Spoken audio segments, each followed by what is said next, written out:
following broadcast was produced by the Lighthouse for the Blind in San Francisco as part of our Lighthouse Learning Library. Well,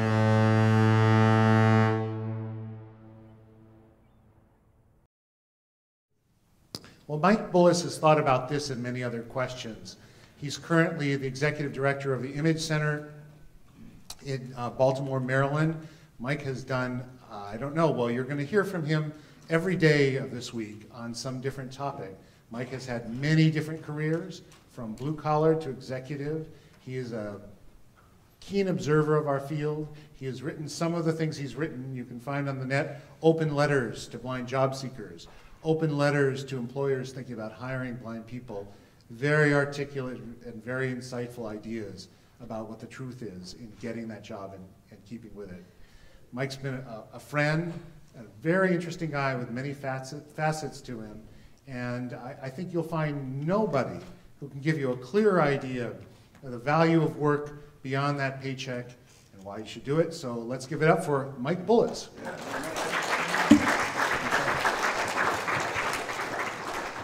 Thank you very much.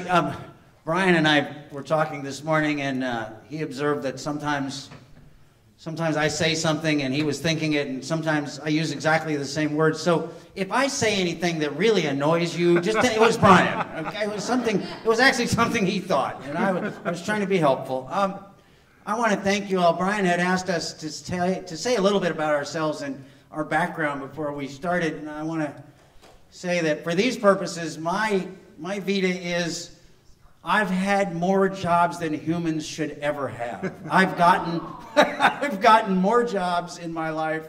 I've never been fired from 2 that I can think of. The rest of them I moved on voluntarily. I've had a wonderful work life. I love work. I love the excitement of getting out there and doing it. I've had a great time at it. I will continue to have a great time at it. By the time I was 32, I looked at my resume and I said, you can never again use your resume as a timeline resume because nobody will hire you.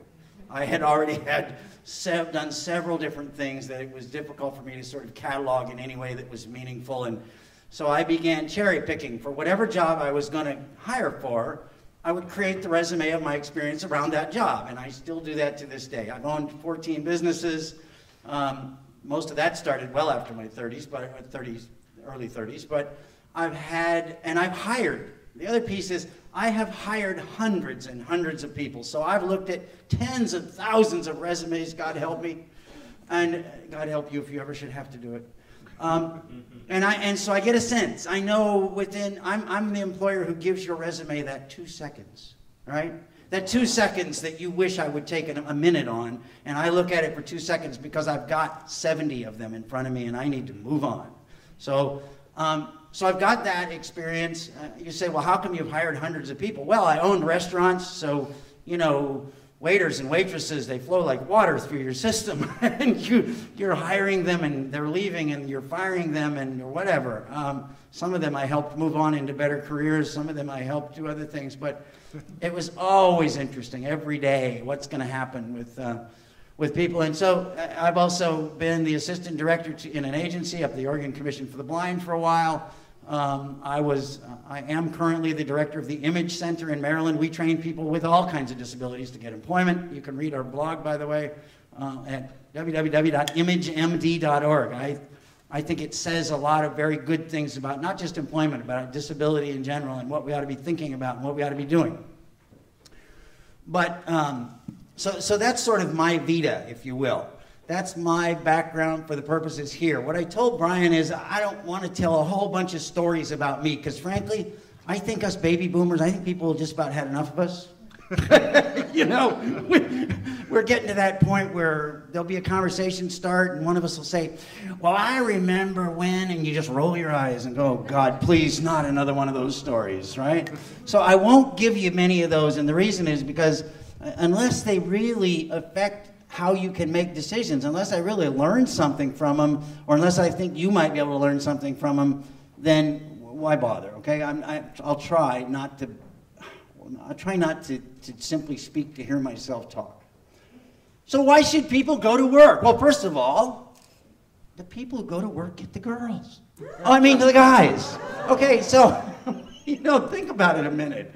Working is so fundamental to our society. It is so fundamental to do your part. It is so fundamental, and I think quite candidly, you're responsible to do your part in society. It's not a choice. It's not an optional idea. It is, if there were 4 of us and we all lived on the island, okay? Nobody else lives there. If one of you decided not to work, what do you think we'd do? We'd say, fine, but don't bother us with things like food. You know, we won't be helping you out. I think you have a fundamental responsibility to work, to do your part, to be part of this society. And so, having said that you have that sort of fundamental responsibility, I think we're hardwired instinctively for the millions and millions of years to look toward our mates and our friends and the people around us to see what their skills are. What are their competencies? How are they valuable in this little community or big community that we have? So I think people evaluate us all the time. And so we have to learn, as blind people, unfortunately, what has happened to us. People look at us, and initially all they see is what we don't have. You don't have sight, all right? Oh, and by the way, I should have pointed out, I've been blind since birth, although till I was in high school, I had a fair amount of vision, could see pretty good, and then it just slowly all went away. So I've been there. All of this that I've been talking to you about, I've done as a blind person. I haven't. I'm with you, and I want to say one other thing before I distract myself even again. I hate looking for work. Okay, I hate it just like you do. I hate being measured by some asshole who doesn't have a clue about me or my blindness or my personal situation, who is probably going to try and help me tie my shoe after I explain to him that I've made over $800,000 a year at one point in my life, who thinks I'm an incompetent fool. But you know what, folks? I don't have to work for all of those people. I'm not looking for the ones who don't want to hire me. I'm looking for the ones who do get it. That's what you're doing, too. You're not looking for the people who don't get it. I think Marty said it well. We really are looking for people, and they're out there. Thank God they're out there, folks. There are people out there who will hire you and me if we can demonstrate our competence. Why? Well, maybe just because they get it, mentally and emotionally, but maybe if we learn how to present ourselves and explain to them how we can make them money, maybe they'll just hire us because they're greedy. Nothing wrong with that, right? You know, I love American business. If I walk into a guy and maybe he is all hung up about my blindness and God, I don't know, why would I hire this guy to be my project manager? And I say, look, I've been looking at your company, I've been looking at your situations, and it looks to me like we can do this and this and this and this and this, and things are going to get better and you're going to make more money. He's thinking, well, shit, I don't care about his blindness. Let's hire him. He's going to make us money. Okay? But I think sometimes we don't know that answer. We don't know how to explain it. We don't know how to say to people what our competencies are, what our skill sets are, what it is that we have that's better than what somebody else has, or that in its entirety gives them a package that they want. And by the way, even this making money thing applies to nonprofits, right? Nonprofits have bottom lines. I need to hire somebody who has a range and a set of skills for this assistive technology position I was talking about earlier that deals with all disabilities. I want somebody who's a good paperwork person. I want somebody who's a good, knowledgeable person about the assistive technology we need. I need a person who knows how to work the community and find volunteers and volunteer resources as well as donations, right? So if you come in and demonstrate all that to me, what am I going to do? Say, oh, God, I'm sorry, I can't hire you because you're blind? Who cares whether you're blind? But if you come in and you don't know anything about the job, if you come in and you don't know how to explain what makes you different than other people, and by the way, I really get tired of hearing people who come in to want to do interviews, and God bless all of you for it, because I understand what it means to you. But when you say to me, you know, I'm really good with people, everybody's really, thinks they're really good with people, first of all. But you have to show me something that says that you're really good with people. Otherwise, it's a throwaway item. Everybody tells me they're really good with people. Even people I fired because they had temper tantrums in the office they probably started out by telling me, oh, Mr. Bullis, you need to hire because I'm really good with people and I really care. Don't even tell me that. We hear it every day, okay? We hear all the same stuff. And frankly, Marty didn't talk about it much, but you know, there's a guy who has lived around here for most of his career life, and that's Dick Bullis. Dick Bullis talks about how you ought to spend most of your time not going to job interviews. You ought to spend most of your time meeting people in your career, in your profession, so that you're out there mingling with the people who are actually solving the problems instead of HR who are creating the problems. Okay? So go out and meet those people, and eventually one of them in a discussion is going to drop a problem on you that they're having, or they're going to say to you, my gosh, you sound like a person who's got the kind of things we're looking for, and you're going to get hired. I've been hired more often than not by people in organizations that were not HR. Because why? What is HR's primary job? Gatekeepers. They're gatekeepers. They're excluders. Their job is to put people out, get people rid of people. Their job is to cull the list, okay? And you know what? We look like a list cull. Right? We just do. I'm sorry. But you know what? If I get to a manager or something and I talk to him about my experience and I work with him on what his problems are and I listen carefully and find out what solutions I can have, now I'm not a list killer. Now I'm not a cull, am I? Now I'm a person going to solve his problems. Because remember, employers have problems they want you to solve. You may not know what they are. And that ought to be your first clue. So anyway, where was I? Is this helpful? I'm going to stop for a second and just say, is there any questions? Okay. I think you have to be able to answer the basic question in life. I do it to people all the time. People do it to you. They do it to me, don't they? They say to you, when you meet them, you say, hi, my name's Mike. And they say, hi, my name's Nicole. And you say, hi, Nicole, what do you do? Right? What do you do? And if the answer is, well, I don't, that puts you outside the mainstream, right? It's difficult. You know, there's an old joke, used to be 4 reasons why you should be out of work. One of them was because you were a student. Another one was that you were retired. Third one was that you were unemployed and looking for work. And the fourth one was that you were a consultant. So, it is tough times. There are, right now, between the ages of 18 and 64, only 59% of the population is working. Wow. It's the lowest it's ever been. So that's tough times, okay? As far as unemployment goes, that includes a lot of people who are never in the labor force, et cetera. But look, it also includes, you know, it includes a lot of things. The reality of the market today is that there are just, that it's competitive out there. But there still are, most people, here's what you can take heart to. Most people still don't know how to look for work effectively. Okay? I'm going to give you 2 recent examples. I had to hire a new office manager last year. I worked at that time for an organization that was public, a state of Maryland organization. We published a newsletter. We had a website. All of our staff's names are on the website. Okay, so I put out a job announcement and we get 8 or 9 applicants to interview out of 75 or 100 that we looked at, awful ones, and then we pick out 8 or 9. How many of those 8 or 9 applicants do you think, this is for a $60,000 a year job, how many of those 8 or 9 applicants do you think came in with a knowledge of the organization?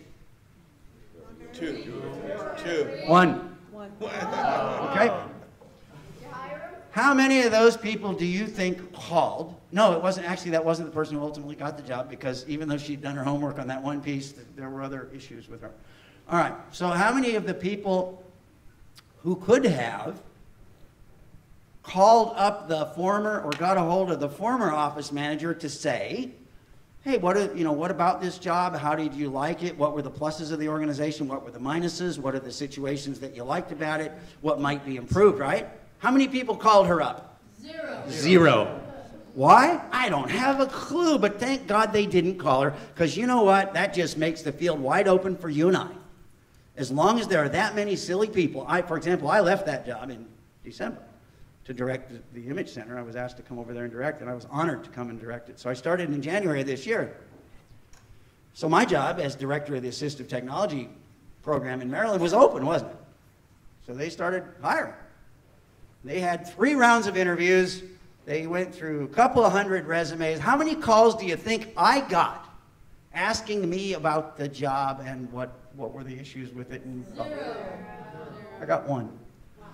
But in a way, it was from a VR counselor. He wanted to talk to me. He was trying to get out of ER, and I told him I didn't blame him. You know, one guy out of 9, and that means really one guy out of a couple of hundred, doesn't it? So there are a lot of people who just don't do their homework about jobs. I will tell you what I did when I got that job. I saw the announcement, and the first thing I did was called up the person I thought was most likely to get the job. This is 5 years ago.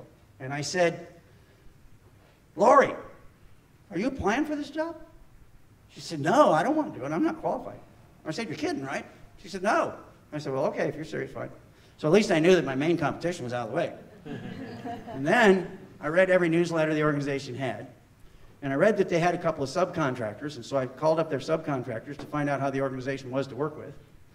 And then I knew it was a federally funded Assistive Technology Act program, so I started calling up surrounding states and other national resource and talking to them not just about Maryland, but about the program in general and what were the expectations and what was the law and how could the programs be improved, et cetera. And then when I turned in my resume and my cover letter, I gave them a full report on where the organization stood and what I thought might be done in the future. Do you think they got anybody else that did that? Absolutely not. They didn't get anybody who ever done that. I got the job. And so I think there's a lot to be said for homework, folks. There's a lot to be said for skills. There's a lot to be said for thinking about what you want to do. But let's go back to this whole issue of, should I go to work? I want to say a couple things about what happens if you don't go to work. First thing that happens is you're out of touch with people around you. You're isolated. And disability time starts setting in, doesn't it? Now, what's disability time? Well, I don't know what anybody else thinks of what it is, but what I think it is, you know, at first you start getting up 5:30, 6 o'clock in the morning. You want to be gung-ho and ready to go by 8 o'clock, and then pretty soon, you know, the Tonight Show doesn't even start till 11:30.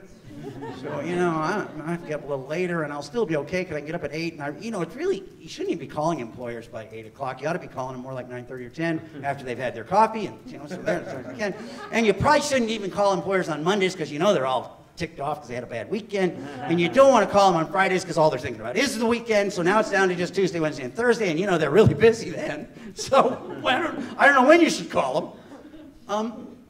Pretty soon disability time sets in.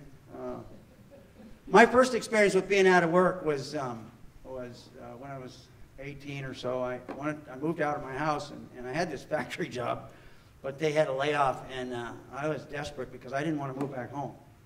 And there was no SSI then, and so available for me. So I started going out and knocking on doors at 7 o'clock in the morning, every morning, factory doors, and I just knocked and knocked and knocked, and finally within a month I found myself a job and managed not to have to move back home again. That was okay. So 8 or 9 years later, I'm out of work, and somebody said to me, well, you know, you've earned the right to have SSDI. I said, no, that's welfare. I don't need that. Oh, no, but Mike, it's not welfare. You've earned it. It's your right to have it. And I said, well, you know, it would be helpful in case I don't get a job right away. I guess I better go get it. So I go down and sign up for SSI and then for SSDI. And I want to tell you that all of a sudden that getting up at 6 o'clock in the morning was just boho. You know, it just wasn't no fun, and it seemed to me that, you know, my Aunt Alice was coming into town. I hadn't seen her in years, and my mom calls up and says, you need to go see your Aunt Alice. Don't you care about family, for God's sakes? And I said, well, Mom, I should go look for work. Well, you can look for work some other time, you know. And then there was the book drive that the council was putting on, and then there was, and then somebody else, there was an opportunity to volunteer in the community for something like at the local fair, and maybe I should really do that because, you know, it's important to care about your community. And all of a sudden, a month went into 2 months and 5 months and 6 months, and I was out of work for almost a year. And I went, oh my God, what's happened to me? Well, I'll tell you what happened to me. I had enough money to get by. Suddenly, the urgency to go to work didn't exist, did it? I liked to go to work. It was an option. It was interesting. But was it a pure necessity that I could deal with? No, that didn't happen. So I guess what I would say to you is I think for most of us humans, we do what we ought to do. We do what we have to do most of the time, just because we have to do it, right? You have to breathe or else you're going to fall over. But we don't always do what we ought to do. And the reason we don't is because we hate hard work. And we hate putting ourselves on the line and talking to people who are judging and weighing and balancing us and trying to decide whether we're good and worthy enough to work for their lousy company, right? So we put it off. We don't want to deal with that ego-bashing experience. And in the process, weeks become months, and months become years, right? And all of a sudden, you're sleeping in late all the time. It's just, you're not in the same world as your neighbors are you? So, what have I missed, folks? What other good reasons are there to go to work, other than that you ought to do it because it's the right thing to do, and you ought to do it because society, that's the only way we're going to keep society functioning. Any other thoughts? Get rehab off your back. Get rehab off your back, she says. All right. Because it makes you feel good.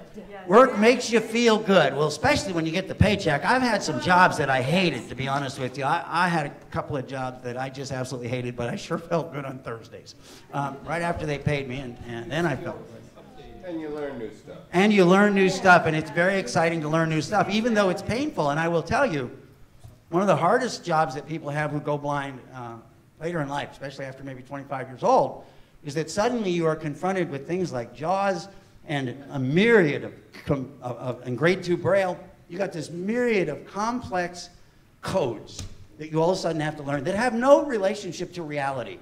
You know, insert down arrow does not have anything to do with read all, okay? It's just somebody made it up and it was cute, all right? So suddenly you're in this situation where you have to learn all this stuff, right? And it's very difficult for people who don't memorize well, and so they struggle and they fight, and it's hard, especially if you're on by yourself. And then it doesn't help that most rehab agencies don't teach it very well. You might wonder, by the way, some of you have brought up this whole issue of wanting to become a technology teacher, a rehab teacher, etc.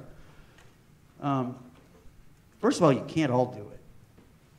I don't know. Say aye if you've said in here that you want to be a rehab or technology teacher. Say aye. Aye. Come on, there were about 25 of you this morning. Oh, So, I'll tell you why I think a lot of people want to get in the field of work with the blind. It's the only thing you've ever seen where blind people are competent and functioning, and so you think, look, we all live by example, don't we? We see one, say one, right? We see people doing something and we're comfortable with that, and so we want to go do it. What I would advise you to do is get around a lot of blind people. I know there's controversy about the organizations of the blind, whether it be the council or the NFB, but I'm going to tell you something. You got to go to their conventions. Why? Because you'll get around hundreds and thousands of blind people, some more competent than you, some less, but you need all of those examples so that when you have to make a decision, you got a network to go to. Use them for all they're worth. You don't have to like them. You don't have to love them. Just use them. Okay? Enough of that. Where was I? Oh, what other reasons to go to work? It makes you feel better. It makes you feel better. It absolutely does make you feel better. And by the way, there's studies that show that people who become disabled, whether blind or otherwise, have as high as a 90% divorce rate if they are disabled as adults. Why do you think that is? They're unemployed, there's nothing to do. Not only that, in most cases, nobody even sets them down and says, you need a role and a responsibility in the home, right? Think about it. Suddenly, you might have been the one all these years who was paying the bills, or maybe if you're the guy, you mowed the lawn and took out the garbage or whatever, and you come home and you're now disabled, you're in a wheelchair, you're blind, whatever, and so everybody says, oh, no, Fred, sit down and we'll take care of it, okay? Nobody ever says, be responsible, take on responsibility for your family, etc. And you know, you're playing it up. You're like, holy heck, I don't have to do that stuff anymore, thank God, right? Well, over time, the people who are taking care of you, your kids lose respect for you, your wife or your husband simply gets tired of taking care of you, and over time, those marriages, over 90% of them end in divorce. That's because of the lack of assumption of responsibility. I don't think anybody starts out. They all, you know, that's the neat thing about blindness and other disabilities. Everybody has the best of intentions. Nobody's trying to make us helpless, are they? Maybe the effect of what they're doing is making us helpless, but nobody's trying to do it. And so they make this person helpless, and then over time, he or she, it becomes a role, and all of a sudden, the wife or the husband says, we're out of here. You know, that's it. The kids very often in blind families, if the person doesn't get really good skills, the kids become the servants, right? Have you seen that one? Yeah. Bobby, go get me this. Bobby, go get me that. Bobby, read me this. Bobby, do this. Bobby, do that. You know what? Who's the parent now? The child is, yeah. It is really about sort of assuming some personal, and I've always said, by the way, rehab for a blind guy or other disability doesn't begin until the first day the family leaves home and leaves you home by yourself. Because you can't do a darn thing until they get the hell out of the way and let you just go look around. You try and go in the backyard and they're like, no, to the left, You look at there's a tree over there. Be careful. You're going to fall. You're going to hit yourself, right? So they're bothering the heck out. You can't learn anything in that kind of environment. But once they're gone, you go out in the backyard, you sneak the cigarettes you weren't supposed to have. I don't know what you do. Maybe you just go, urinate behind a bush. I don't care what it is. But whatever you do, you're doing it. You're in charge of it. You have the shot at it, and people are gone. That's when your rehab really begins, when you finally are able to take that on and do it. What are the reasons for going to work? People develop self-esteem. Self-esteem, but let me say something about self-esteem. There's an interesting set of studies out about what's called self-esteem and self-efficacy. Self-efficacy is the word I like better, although it's harder to say. Self-efficacy says people have a positive belief about themselves based on accurate information. Okay? What does that mean? It means you can feel as good about yourself as you want. But if you don't have accurate information about what your competencies are, what your skill levels are, if everybody lies to you every day about how good you are, and by the way, a lot of us blind people have been told how wonderful we are most of our lives, all right? You tie your shoe, and everybody's, oh my God, that's amazing. I can't believe you tied your shoe. Oh, can you do that again? Yeah, I think I can. I have 2 of them. All right? But look, you have to somehow battle past that and realize when people are blowing you, just blowing smoke, and what your real skill sets are. Okay? I had a girl the other day, came to me. She said, I'm a blind lady. She said, I'm applying for a job in a call center. I said, really? I said, that's interesting. I said, that's great. First of all, anyway, so I said to her, I said, you applied on Wednesday? She said, yeah. I said, well, how'd it go? Well, I don't think it went very well. I said, well, why is that? She said, well, I didn't do very good in the keyboarding. I said, well, what do you mean? She said, well, I haven't really done any keyboarding for a couple of years. Well, I don't know what the hell she thought she was doing there, but why would you go apply for a job where call centers, where the basic skill is getting information off of a computer screen, talking to people on the phone, adding information back into the computer screen? I said, so I said, you don't have any skills basically at keyboarding unless you work for the next 3 months to get them back up to speed, right? And she said, that's right. I said, then why did you apply for the job? Well, I don't know. I just kind of hoped that I could tell them that I would be all right if they gave me a little time to like, oh my God, excuse me. But you got to know what your skill levels are, don't you? What bothers me sometimes, to be honest with you, about people who say, I want to go to work in rehab for the blind, and I've been a professional in that field, and I'm a certified travel instructor even now, is that people say to me, I want to go to work in the field, and I say, okay, well, that's great. What are your Braille reading skills? First I'm looking at skills, right? Well, I don't read very well, but, I'm pretty slow, but, Okay, so then you say, well, what about your keyboarding skills? Well, I can type about 12, 15 words a minute, okay. And then you say, well, what about your cooking skills? I mean, you're going to be an example for other students. Well, I only use the microwave pretty much. And, all right, so here's the deal, folks. All these people end up being hired by VR agencies around the country. So when you lose your vision, you go in there, and your hero is if you ask most people, who is the most influential person in their life since they went blind? They will tell you one of their teachers at the rehab center, okay? If that teacher is an incompetent nincompoop, that's what they're going to live with the rest of their lives, right? And they're going to think that's just wonderful. They're going to think, oh my gosh, I have the best. Because we all want to believe we have the best, okay? But in fact, if they had a lousy bunch of examples for blind people in their training, then that's exactly what they're going to believe about themselves as time goes by. Make sense? So if you want to be in the field, get really, really, really good at your skills. And then there's one other thing. And we've talked about it endlessly in the rehab field. And that is there's 2 things you need to know. One is the skill, like if you're going to teach cane travel, right? The other one is being a teacher. Because just because I can do something doesn't mean I can teach it. Doesn't mean I have the aptitude for teaching, doesn't mean I know how to develop lesson plans correctly, doesn't mean I understand how to go back and reinforce particular teaching things. Do you see what I mean? That teaching and doing are two different things. I was asked at one time to go teach Braille at the Oregon Commission for the Blind, and I said, you guys don't understand. I'm glad to do it. I can do, whatever. But because they said, we are a great Braille reader. You can read Braille at 200 blah, blah words a minute or whatever. And I said, that's not the point. I said, I'm not a teacher. And they said, well, you need to get to be one because we don't have anybody else right now. So I went, sometimes you get jobs just because there's nobody else available. So I went out and I read every book I could on how to teach Braille.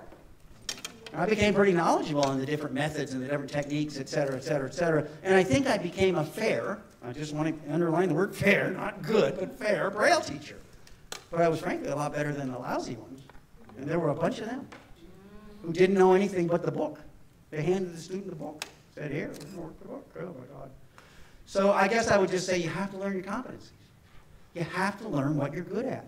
And frankly, one thing we need to be good at is our technology, isn't it? Technology is so key to what we do. And very often, here's two things that happen. Very often we go into a job interview and the person's talking to us and we're cool. I like to be cool in interviews. So I talk to the guy about this or that, and all of a sudden he'll say something. I'll say, oh, hang on just a second. Let me write that down. And I'll grab out my Braille note and I'll take down a couple of notes and I'll put it away very casually. And he'll go, what's that? And I'll say, oh, it's a Braille note, a little device I use. Oh, okay. And then they'll say, well, okay, so anyway, how are we going to learn our computer system, and is it going to all interface? And you know what I usually hear people say? Well, we're going to have to work with rehab about that, and they're going to be able to send somebody over, and then we'll be able to figure that out, et cetera. And you know what? You just lost that job. Because if you're going to get rehab involved in this process, it's going to take 6 to 9 months just for them to set up an appointment, right? I mean, this is not a put down on rehab. This is government at its best. Here's what you should say. You should say, oh, technology?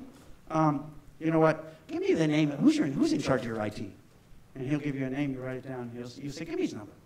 You say, let me worry about the technology. You don't deal with that. You know why? Because most of the CEOs or VIPs that you're talking to don't have a clue about blindness, and they can barely manage their own email. Okay? Come on. So if you're going to tell him, well, we can work with JAWS, and it's a screen reader, and it uses the subsystems of the interface, well, come on. You just take it away from the person and say, let me handle that. What have you just demonstrated? That you're a what? Problem solver, and that see, employers hire solutions. They don't hire problems. If you're going to be a problem, you're not going to get the job. I got 100 problems every day that I have to deal with, and I don't need 101 of them. But if you demonstrate to me that you're a solution, that you say basically, look, you give me the job, I'll see to it that the damn thing gets done, and I'll take care of the details, Mike. You know what? I'll kiss you. Although I tried to sit on Megan's lap earlier and she wouldn't let me, so I don't know. I guess the kissing and sitting on people's laps doesn't always work out the way you thought they would. Sorry. Where are we going with this one? All right. Let's talk about this. How much time we got? I want to make sure I'm not going too far over here. We got 15 minutes. Great. Okay. I got to get back to my notes. We all talk about the 70% unemployment rate. I need you to know that to some extent that's a misnomer. There are about 30% of blind people employed, and there are about 30%, or excuse me, there are about 70% who are not. But as I said before, even among the sighted population, the employment rate is only 60%. So there are some issues there. There are also issues of health. But if you have good health and you're blind and you're capable and you have skills in education, the odds that you're going to be employed creep up there within 10% of what sighted people have. Okay? So let me look at my notes. I lost track of what I was doing, which is a problem I have. So it's about family, it's about community, and work. Those are the three areas where you have to connect with society, and very often you connect with them through your work, don't you? Most people meet their mates at work. Why? Because successful marriages happen at work because you get to see somebody being competent as opposed to out at the dance hall or somewhere else where they're just dressed up and look cute. You get to actually see people do things and be competent. Be good at be good at your technology is absolutely critical. You need to be very good at your technology, and by that I mean, you know, and you need to be good in your home. You need to be good at protecting your home. You need to be competent at the things you can do so that when people see you in your environment, they can be impressed, right? And remember, you're not trying to impress everybody, because you can't. There'll be some people who will never get it about your blindness. My aunt, Irene, she's in her 90s. Irene will never get it about my blindness, and she's been around me since I was born. Some people are just hardwired to see blindness as a problem, and it's, you know, they don't see it. But being able to take care of yourself in an emergency is important. Being able to take care of, you know, some people say, why do you go out camping and rafting and why do you do some of those things? It's because you have to be in an environment sometimes where the goal is survival and you can get good at it, because that translates to that job interview situation. You don't lose your focus, right?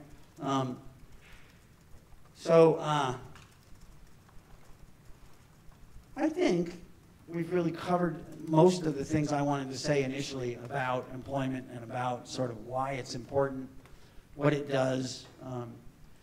Sometimes you can hire yourself. Let me say one more thing. Sometimes you can hire yourself if you have what it takes to run your own business. I don't advise that for everybody, because you have to be a person who wants to run their own business, knows how to run their own business, and can do it. But sometimes it's easiest just to hire yourself. Nobody can turn you down for that. But pardon me? Then you absolutely do have hard competition. Yeah, you do have hard competition. Although I will say this: look, I bought and sold restaurants for 10 years, but I'm not sure that if I went out tomorrow, I could get a restaurant owner to hire me as a restaurant manager, because I think it raises a lot of. It's one thing for me to be in my own restaurant environment where I know where everything is and can function. You got me? Then have to walk into a restaurant I've never been back in through the kitchen in, et cetera, and have to somehow demonstrate competence while I was going through. What I used to do while I was a restaurant owner is I went around and toured restaurants around town and visited with owners because I thought I might want to buy them when I was buying and selling restaurants. I could have bought some of those maybe because I looked so competent back in their kitchens, because I'd already been in all their areas of management, et cetera.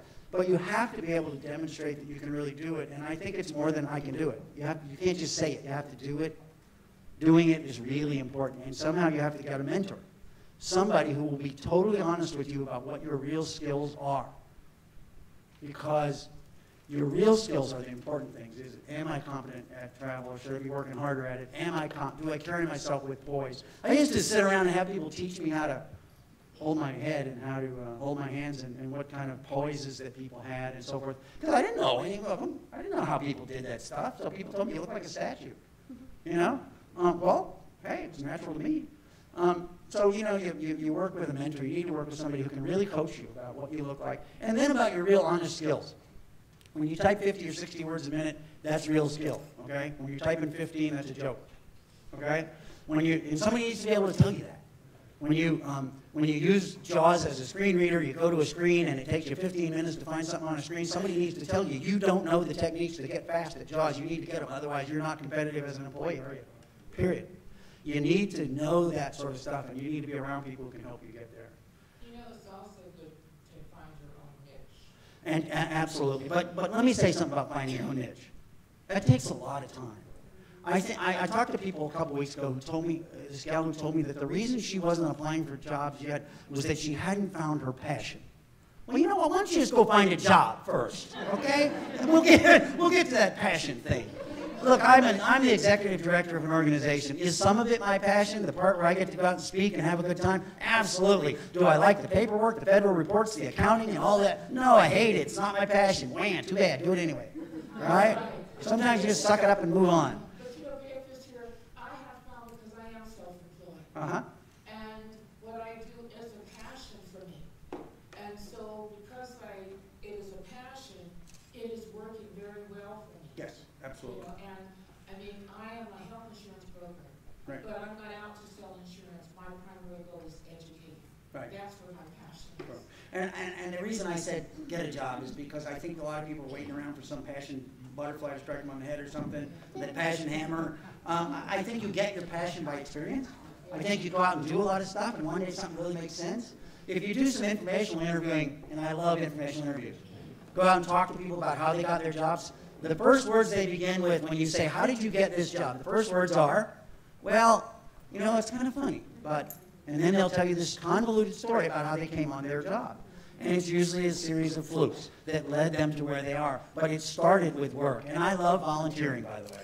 I absolutely love the idea of volunteering. You learn so much. And people say to me, well, they're just going to take advantage of me. Oh, bah, you're taking advantage of them. So go ahead and do that. If they don't eventually hire you, somebody else will. You work this year for what you get next year. You got me? You volunteer, you give this year, and you get next year. You don't get it right away. That's called a job if you get it right away. But an investment is when you go out there and just do it because you want to learn this profession or the career or whatever it is, and people will let you in. I love to write articles. I write articles about different professions, and so I interview the key people in the profession. You know what? You can call up almost anybody, even famous people, and say, hey, I'm writing an article. I'd like to talk to you, ask you a few questions. You'd be amazed at how often they say, well, sure. I've talked to, top-tier novelists and politicians, all kinds of people. They love to tell their story. And I love to hear their story, because every time it teaches me something, and it builds me a what? A contact.